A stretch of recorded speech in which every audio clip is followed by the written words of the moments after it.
and hackberries are edible. There's some. Hackberries will last on the tree late into the fall and the winter, and can still be good, but birds or squirrels or stuff might get them. Whoa! I don't want to walk into that. That might hurt, poking myself in the eyeball. They can be really high up on the tree. Here we go. Let me get one here. Okay, these are hackberries. In pictures, I always see them as red, but I've only ever found them as... Oh, don't drop that. I've only ever found them as dark. Well, that one, that's kind of red. Okay, now they have a hard outer skin, and they have a real big seed or palm, maybe, technically. In between those is a really thin, sweet layer. I mean, it is good. That's just... That's what it looks like on the inside. It just seems like it's not a lot of work, but relative to how much you get, it's not much. But you can do stuff with these seeds too, and that's what I'm going to try to do if I can get enough of these. And there are plenty over the tree. It's just some of them are high up. But first, let's learn how to identify this hackberry tree.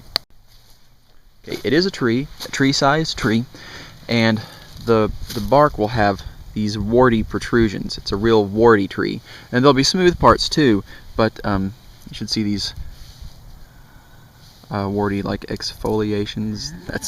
That's probably not even a word. I think I just made that up. Another thing is the berries, of course. They have these little berries, about the size of choke cherries, maybe a little bigger.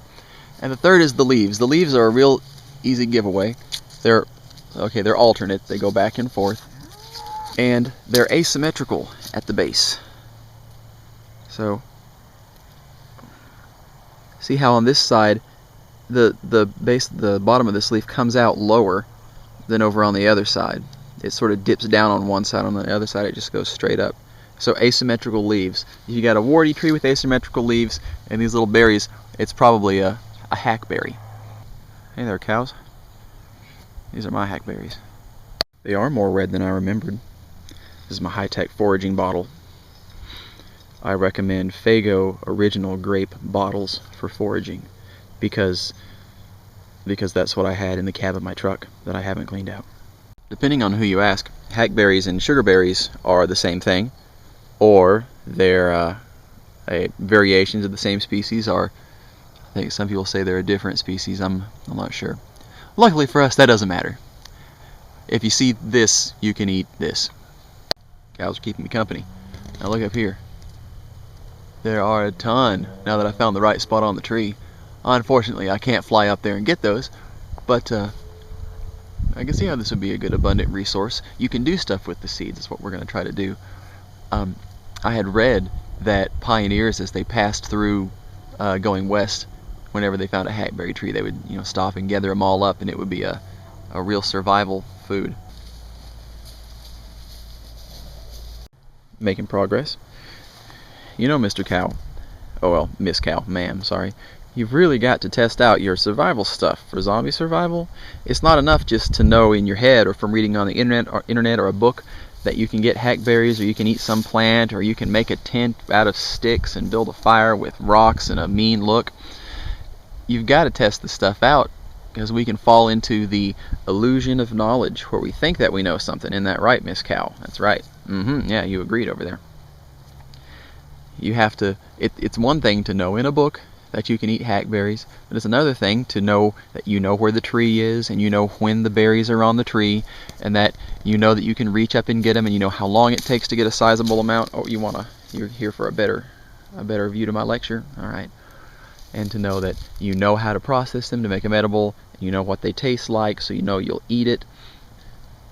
You have to know it experientially, because chances are the first time you do something, you'll do it wrong. It's true. I feel like my life motto is I can't do it right until I've done it wrong at least once, probably more. So the first time that I do these, I'll probably get something edible, but I won't really have it down. Well, I hope I'll have something edible. I've messed up acorns 2 or 3 years in a row.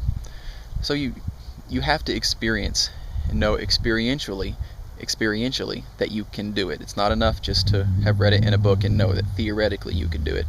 It's kind of like knowing how far a mile is and saying, yeah, I could run that far, and then actually having to run it while you're being chased by zombies. Oh my goodness, Cal, seriously, you're in the way. You're too friendly. Why don't you have some healthy fear of humans and go on and do something else? Of course, they're edible too, so I could forage a cow. It's coming along. This would go faster if I had a wide-mouth bottle for collection, but I didn't really plan to come out here and forage today. I was just gonna check on these guys, and I happened to have my camera and think, hey, let's do hackberries. The more I eat of these, the more I like them. I'm gonna stop there. I might have a cup. I could probably get some more off of this tree, especially if I pulled a pickup truck under it and stood in the bed. And I know where at least 2 more of these are, but this will be a good stopping spot. Sunset. I bit down on one of the seeds and crunched it with my teeth. I don't recommend that, by the way, and your dentist doesn't either. But in theory, you could. Better just to get like a hammer or something. Okay. I don't remember what you do with these seeds. I'll have to look it back up. Thank you. Grind them up, and the inside's the most nutritious part, I think. Inside that outer hard shell of the seed is nutrition. I'm going to try to put these in a mortar and pestle and grind them up. And some I'll try to cook, and some in a paste, and some I'm going to try to make hackberry milk with. Okay, so we're going to put these in the food processor now. How in the world do you crack these things? See, this is what I'm talking about with experiential knowledge. Okay, we're going to put this stuff in the blender with a little water and try that. I will say I tried that fleshy pulp mash part. It was really good and sweet. There you go, that worked. It looks kind of like throw up, but it smells like a fruit smoothie. So for this experiment, we had about a cup full of hackberries, and I ended up with, a big glass of water. It looks interesting. I don't know if it looks appetizing, but it smells good, and I took a little sip, and it tastes fruity. Now I'll let it refrigerate overnight and just see what comes of it. Good morning. The sediment appears to mostly have settled to the bottom. Let's take this lid off. It's kind of frothy. Again, it looks disgusting. It's not bad. It's just I needed a little less water, I think. So you experiment and you learn. Next time, this water.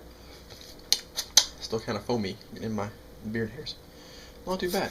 I'll drink this, and then we'll make some mash, or whatever you'd call the rest from the little bits. Please note that I'm making up the next step as I go along. I know that hackberries were roasted. They were crushed and roasted, but I couldn't find any details on that. And with the hackberry milk, I've made almond milk before, so I have a general idea of how it works. I just haven't done it with these. Also, because I made the hackberry milk, surely a lot of the nutrients have leached out into the water that I just drank, and it may have changed the cooking properties of the seeds and the mash that's left over. So what I'm doing is I have my cast iron skillet, and I have some oil in there melting. Then I'm just going to pour this in and evaporate the leftover water out and cook it. See what happens.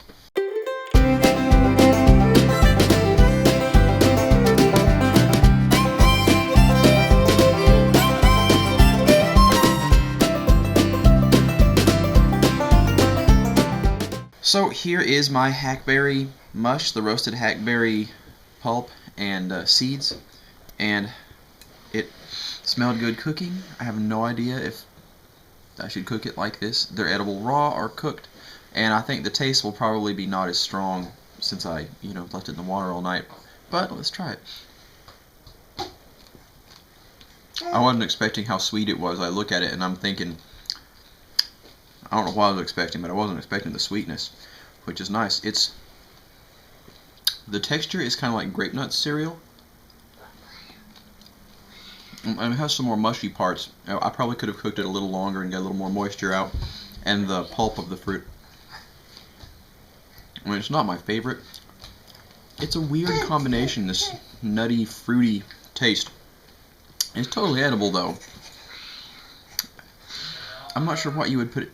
I bet if you drizzle a little syrup on it, it's already sweet, but I think that would probably help. Huh, yeah, you too, huh? I have added maple syrup to it. And that's nice. That is legitimately good now. Not just kind of weird and good. That is nice. That is breakfast. I would just choose that mornings for breakfast. And I'm going to eat the rest of it. So, success. I have a theory that if you maybe scrambled up an egg in there, and then as you cook it, that might help hold it together. Kind of make some kind of hackberry biscuit. But that's just a theory. Do be aware of the occasional seed that didn't get broken. Ow.